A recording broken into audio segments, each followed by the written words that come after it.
சோழசிம்மபுரம் கட்டிகாச்சலம். ஒரு நாழிகை பொழுது அந்த மலையில நின்னுட்டோம்னால் நம் அனைத்து பாபங்களும் நீங்கி போகும். கட்டிகாச்சலம், சோழசிம்மபுரம், கார்த்திகை மாசத்து ஞாயிற்றுக்கிழமைன்னு சொன்னா அவ்வளவு கூட்டம், கால் வைக்கிறதுக்கு இடம் கிடைக்காது. 40-50 பேர் ஞாயிற்றுக்கிழமதோறும் சேவிக்கிறார்கள். திருமங்கையாழ்வார் பாடினார், மிக்கானை மறையாய் விரிந்த விளக்கை என்னுள் புக்கானை புகழ்ஷேர் பொலிகின்ற பொன்மலையை தக்கானை கடிகைத்தடன் குன்னின் மிசையிருந்த அக்காரக்கனியை அடைந்துய்ந்து போனேனே. அக்காரக்கனி, பெருமாளே அக்காரக்கனி. அக்காரம்னா சக்கரை, கனினா பழம். அக்காரக்கனினா சக்கரப்பழம்.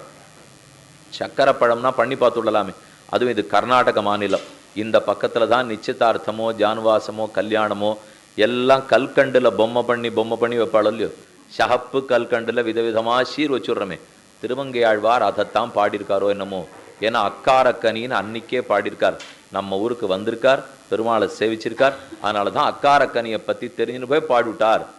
வியாக்கியானத்தில் அப்படி மட்டும் சொல்லப்படலை. ஏன்னா பெருமாள் அக்காரக்கனின்னு சொன்னால் சக்கரை பழம். சர்க்கரையால் பழம் பண்ணி பார்த்துடலாமே. சர்க்கரை எடுத்து பாகு பிடிச்சா பழம் கிடச்சிட போகிறது.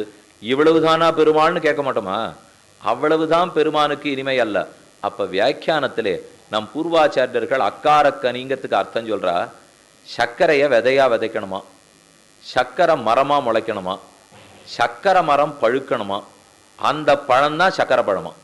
இந்த மாதிரி நடக்குமான்னு அடியனு கேட்க வேண்டாம். அப்போ சர்க்கரையை விதைக்கணும், அது செடியா முளைக்கணும், அந்த செடி பழுக்கணும், அதுதான் அக்காரக்கனிங்கிற சக்கரை பழம். அப்படின்னா எவ்வளவு மதுரமா இருக்கும், எவ்வளவு இனிமையா இருக்கும்னா இதுக்கு அபூதோபமான பேர். இல்லாததை ஓமையாக சொல்லுவது. அப்ப அக்காரக்கனி பெருமாள் கட்டிகாச்சலத்திலே எழுந்தருளி உள்ளார்.